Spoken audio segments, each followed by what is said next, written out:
Today on the College News, we'll recap last week's Faculty Senate meeting where faculty members expressed concerns about lifting the mask mandate.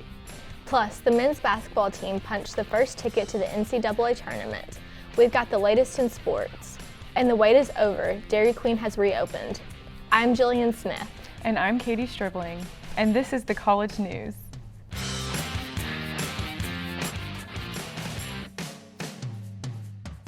The College News, brought to you by the Murray State News.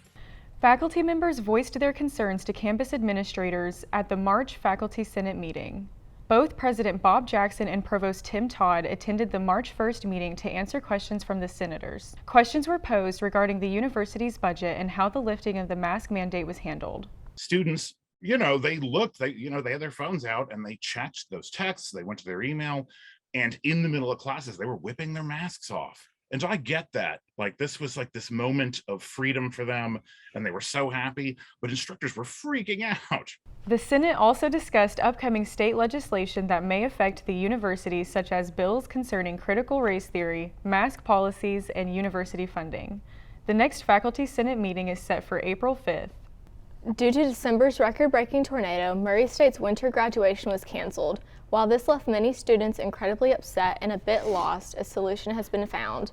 December 2021 graduates have been allowed to walk in the spring ceremony scheduled for May 14th. All students who plan to walk should fill out the interest survey found at murraystate.edu/commencement.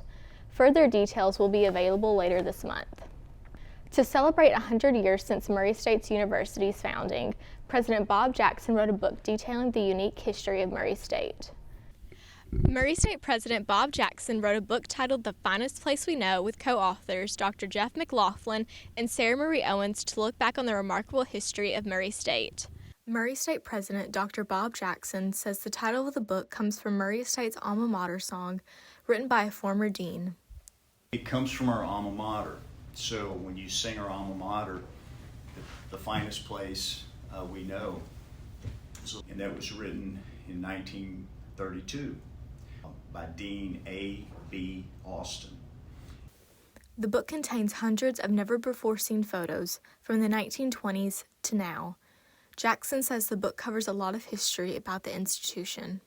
Dr. Jeff McLaughlin, Director of Special Collections and Exhibits, said they wanted to ensure the book had the right balance of text and photos. Out a little bit. So what we ended up doing was we have 7 chapters, and then each has roughly 1,000 words, 1,200 words, 1,500 words, just setting it up, and then we proceed with vignettes. Research for this book began in the fall of 2019 with the intention that the Murray State community would walk away knowing the history of Murray State. Out of civic responsibility, a love for the university, a desire to preserve its history in print. President Jackson said the book is set to come out later this year, with a portion of the proceeds going towards Pogue Library. To find out more information about the book and when it will be available, visit murraystate.edu/centennial. Murray State students can now sign up for a 2-week study abroad trip to Mexico. Ishmael Carrabas is leading the trip meant to fulfill marketing, business, Spanish language, or honors credits. Carrabas says the trip will provide students with the opportunity to learn relevant skills in a new environment. When we're at a restaurant, I will ask students to evaluate the service, the restaurant, the location. We talk about these a lot in the international marketing classes, but it's way different than actually see it and live it yourself. The trip is slated for December 26, 2022.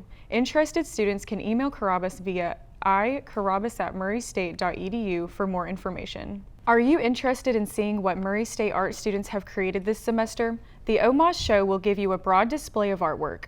Murray State's Organization of Murray Art Students will be hosting their annual student exhibition in the Clara M. Eagle Gallery. The show will run from March 11th through the 29th, located on the 6th and 7th floor of the new Fine Arts Building. The set theme for the event is monochrome and will include various kinds of artwork. For more details on submissions and specific pieces, be sure to check out OMAS_MSU on Instagram. The Department of Global Languages and Theater Arts presents the comedy musical Company. Performances will be held in the Robert E. Johnson Theater on March 10th, 11th, and 12th at 7:30 p.m. and March 13th at 2:30 p.m. Students are admitted for free with their student ID, and general admission is $20 per person. Tickets can be purchased at murraystatetickets.universitytickets.com. For the 18th time, the Murray State Racers are OVC champions. Here's Connor Capito with a look at racer sports. The Racers picked up wins against SEMO in the semifinal game and Morehead State in the championship game. With the victory, the Racers punched their ticket into March Madness. Juice Hill earned tournament MVP and was a member of the all-tournament team. Joining Hill on the all-tournament team was Tevin Brown and KJ Williams. The team will find out their next game on Selection Sunday. The women's basketball team lost to Tennessee Tech in the semifinal game of the OVC tournament. With the team's loss in the OVC tournament, it almost certainly ends their chances of making the NCAA tournament. The baseball team defeated the Bellarmine Knights on Wednesday and lost all 3 games against Alabama over the weekend.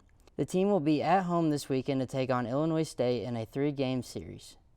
The softball team went 1-3 on the weekend, with Sunday games being canceled due to weather. The team will be at home this weekend as they host the Racer Classic starting on Thursday. That's all for sports this week. Back to you all.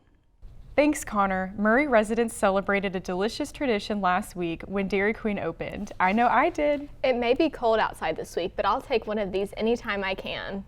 Every year, Murray residents gear up for the annual March 1st opening of Dairy Queen. Murray's DQ is one of the last original walk-up restaurants in the country. Because of COVID-19, DQ is now offering car hopping, where customers can pull into a parking spot and a server will take your order from your car. DQ is open until October 31st. That's all for this week's edition of the College News. Be sure to pick up the Murray State News on shelves tomorrow, and we'll see you back here next week with everything you need to know before heading out for spring break. Have a great week, racers.